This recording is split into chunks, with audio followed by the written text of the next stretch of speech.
So I just stood still and didn't move and didn't do anything. And then one of the motorcycle policemen, Marion Baker, he comes up in front of there's a little street that run in front of the Texas School Boat Depository. It's kind of like an Elm Street extension.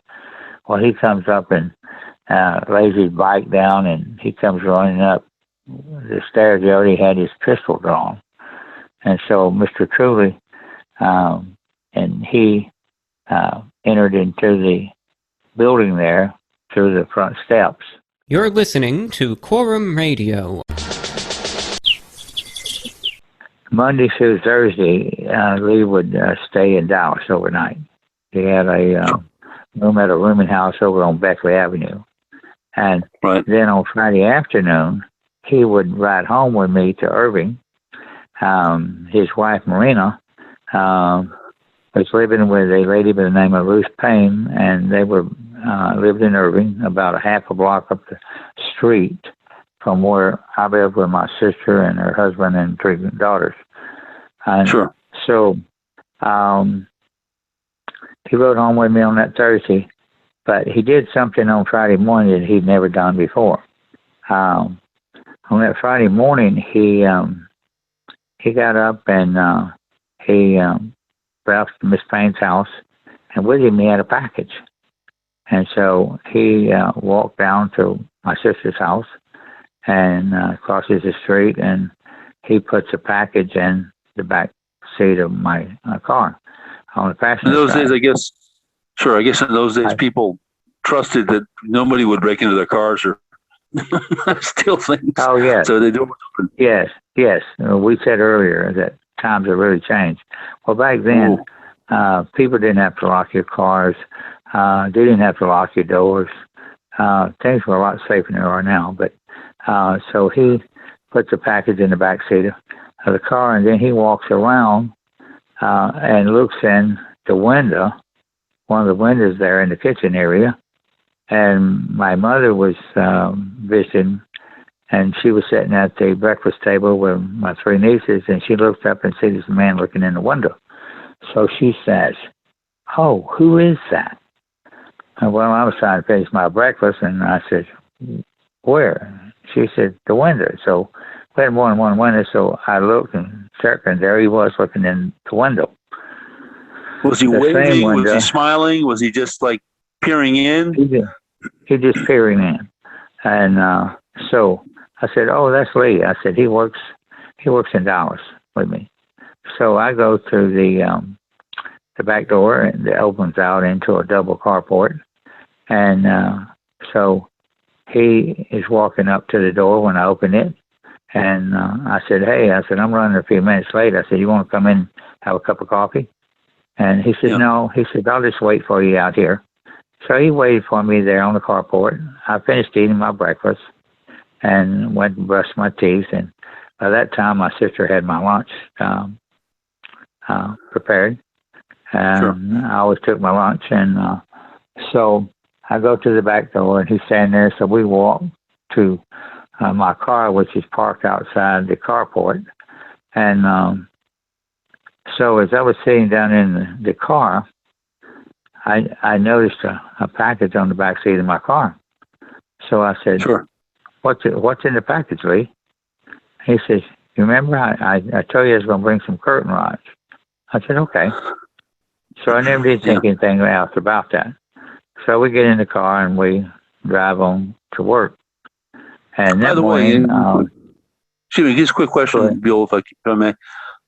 So did he put that package that supposedly contained curtain rods? Did he just lay it on the back seat, or just did he stick it, behind his seat or behind your seat, and with part of it, going under the seat in front, or what?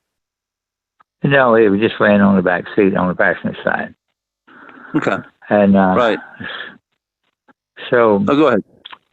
He tells me what that was. I asked him, and he told me. And so I remembered him telling me that from the afternoon before, Thursday. And that morning, the weather was, it was cloudy, misty rain, very typical November day. And so Lee wasn't a big talker. We didn't talk about much of anything. We listened to the radio, and we. I asked him. I said, "Did you have a good time playing with your children?" And he chuckled, and he said he did. And so there was not a lot of conversation. We just rode on to work, Sure. and so we get to where I parked my car. And by the way, most of the people that worked in the building. There was a lot of publishers there with Texas school books in different floors, and they rode the bus to work.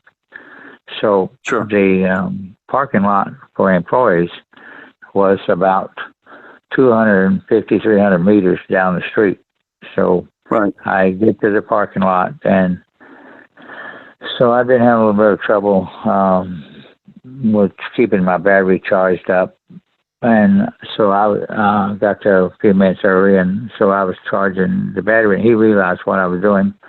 So he got out of the car, got the package, and he stood by the car for a few minutes, and then he realized that I wasn't getting out, so he turned and he walked up toward the building we worked at, up at Elm and Houston Street. So I got out of the car and I started walking. I never did catch up with him, but I do know this: the package he carried. The package was in his right hand. One was in the palm of his hand, and the other end of the package was up under his armpit. And so I did see him walk up the steps onto the dock, and he did enter the building. And I got there shortly after, and I did my usual routine. I always kept my lunch down in the basement because it was cool all year long, and so I put my lunch down in the basement and hung up my jacket and went and clocked in and was ready to go to work. And let me ask you a question, Buell. Okay, look, quick question. Did you notice anything about his demeanor that Thursday and Friday, going into Irving, driving out with you, and then returning to Book Depository on Friday? Did you notice anything different about his demeanor those 2 days compared to other days that you had driven him? No, sir. He was the same. As I would tell anyone, Lee was not a person that would come up and initiate a conversation with you about anything. He just wasn't a talker. Now, he would, if you asked him something, he would answer you politely, but he wouldn't engage in a conversation on his own. Sure. And that's just the type of person he was. And I noticed that morning when we left the house back out in Irving, he always carried his lunch with him on Monday mornings. And even though this was Friday, I asked him, I said, "Where's your lunch? You leave it you forget it?" He says, "No." He says, "I'm going to buy my lunch." Well, we had a couple of sandwich shops within a short walking distance from the building we worked at, so I didn't think anything about that. But then again, some of the people that worked there, we had a brake truck that come by in the mornings, and they would go out and get something for break, and then sometime they would buy their lunch off of the truck. And so I didn't think anything about it when he said he was going to buy his lunch.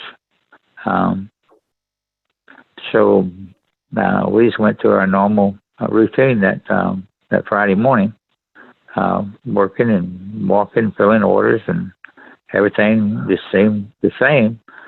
And during the morning, one of the individuals worked there. His name was Junior Dorman, and he rode the bus to work. But while waiting for the bus, there was he always bought a paper, and and he would read the paper. And so we had two newspapers at that time in Dallas, Texas. One was the Dallas Times-Herald, and the other one was the Dallas Morning News. Well, Junior would always have a paper. He was always reading what was going on. And during the morning, I know when I first started getting my orders out of the box to Phil. He said, hey, he said, I want to show you something. And I said, well, Junior? I said, I'm real busy. I got a lot of orders I got to get pulled today. I said, maybe after a while. Well, I came back to get orders a couple of times, and he says, I need to show you something. So I said, all right, well, what do you need to show me? Well, the two papers, they had proposed routes for the presidential parade, and he showed me. And he said, it looks like they're going to be coming right in front of the building where we work there. And I said, that's what it looks like. And I said, so he said, you think we're going to get to go out and watch the parade? I said, well, Junior, I said, I really don't know. I said, I just work here. I said, I'm not in management, so I can't make that decision. but he asked me a couple more times, and so Junior knew that I seemed to have a real good rapport with Mr. Shelley. And so I said, okay, I'll find out. So I went and found Mr. Shelley, and I asked him, and he says, well, I told him what Junior was telling me, and I said, are we going to be able to go out and watch the parade? And he said, I don't know. I'll have to check with Mr. Truly. Well, Mr. Truly being his boss, well, he asked Mr. Truly, and then Mr. Truly had to go ask Mr. Kaysen. Mr. Kaysen was everybody's boss in that building, regardless of what public company they worked for. And it came down before lunch that we'd be able to go out and watch the presidential parade, motorcade, if we chose to do that. So I just went about my normal routine of filling orders. I didn't think anything about it. But I noticed around close to noon, I said, well, it's time to stop for, we usually have our lunch break. And so wherever I was, I had gone down to the first floor, and I noticed that there was people already beginning to stand out on the steps leading to the front of the building. And so I said, presidential motorcade. I said, so I walked out and was standing there on the steps, waiting for the motorcade to come by. And while I was there, I chatted with a lady called Sarah Stanton. We were standing on the top step. Billy Lovelady, who also worked there, he and Mr. Shelley wasn't as tall as some of the other people, and so Mr. Shelley had moved down to about halfway of the steps. And then Billy, being so short, he was trying to look between, trying to figure out how I could see. And so I said, Billy, I said, just go on down there to the bottom step. I said, you won't have anybody in front of you. And I said, you'll be able to see. And so he did that. And we waited, and the presidential motorcade turned off of Main Street onto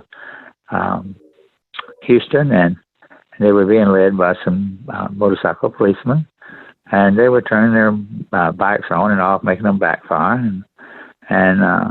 But as they Houston Street, as they turned onto Elm, it's a real sharp turn there, so you have to really slow down. And so I mentioned to the lady standing beside me, Sarah Stanton, I said, look how beautiful Jackie is. And we had two magazine publications back then, Life and Look magazine, where the photographers back then didn't have near the equipment they have today, but their pictures were so beautiful. And you just, from seeing their pictures, when you looked at them that day, it's almost like you knew them. So, by the way, how many? Buell, let me ask a question.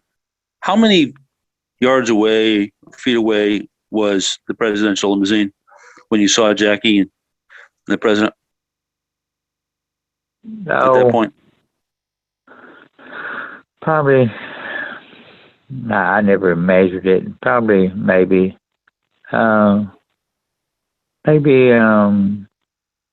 15, 20 yards away. Wow, it's close. And one thing I want to do before you talk about the assassination itself, want to go back to the package. When do you think Lee made that paper bag at the school book depository? And do you think he had it with him on Thursday when you drove him out to Irving? Now that I don't know. I've learned a lot of things since then. I've read and been told that the paper that was used to make the bag actually come off of it matched the paper that we had on the packing tables, Sure. the large,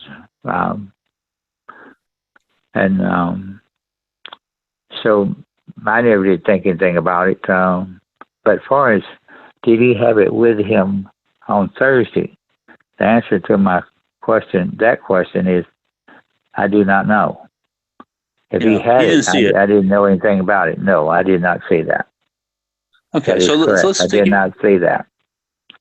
So let's take you back to, you're there near the entrance to the school book depository, and you remarked how beautiful Jackie looked. Maybe about 20 yards away from her, you said, I think 15, 20 yards? Yes, right. That is correct. Okay, so then tell us what happened. You heard the motorcycles, and what happened then? After that, there were so many people standing on the streets watching the motorcade. And, of course, the sidewalk out in front of the sixth floor museum today, but it was a Texas School Book Depository back then, the sidewalk was so wide the people were just very thick. And when the motorcade made its turn onto Elm Street, going down toward the triple underpass, after it made the turn, I could not see anything. Sure. And then there was this loud noise. At first, since they were turning off their motorcycles on and off, I thought it was just another motorcycle backfire. I didn't think anything about it. And and then after that, then there was another sound, and then another one that followed it very closely. A lot closer. The third sound was a lot closer to the second sound than the second to the first. If you understand what I'm saying, there was a loud noise, and then a pause, and then there was a sound, and then very shortly after the second sound was a third sound. Well, when timed the second and third sound, I realized that was someone firing some type of a firearm. Being a country boy, I love to hunt, so I knew that. But what I have to explain to people is that they're in Dealey Plaza in November. Dealey Plaza is closed on three sides and open on one. And so normally in November, the time of year, the wind swirling and it being cold, you can kind of get the effects of like if you're in a canyon. You can hear something and you hear an echo. And the reason I say that is because some people were there, said they heard more than 3 shots. And and the reason, and then I think about that, and the way they would say that was that they heard the sound ricocheting off the buildings. Sure. And by the way, I just want to ask you, Buell, is where did you think those shots came from? Well, the first one sound maybe like it was toward the triple underpass, but I'm not, I'm not guaranteed that it sounded like it because, as I said, with the wind swirling and everything, it could play tricks on your ears. And then the second and third shot sounded closer to where I was standing, which was on the top step of the Texas School Book Depository there. And so not being able to see what was going on with so many people standing on the sidewalk and it going downhill, and the trees and so forth there. And so I stood there for a minute, and of course the way people do is trying to figure out what was going on, what were they hearing. And then a lady came running up the sidewalk, and she was crying, and she said, they shot the president. Well, I turned to Sarah Stanton, and I said, what did that lady say? And she said they shot the president. Well, that totally caught me by surprise, as well as probably a lot of other people. Wow. So I just stood still and didn't move and didn't do anything. And then one of the motorcycle policemen, Marion Baker, he comes up in front of there's a little street that run in front of the Texas School Boat Depository. It's kind of like an Elm Street extension. Well, he comes up and lays his bike down, and he comes running up the stairs. He already had his pistol drawn. And so Mr. Truly, and he entered into the building there through the front steps.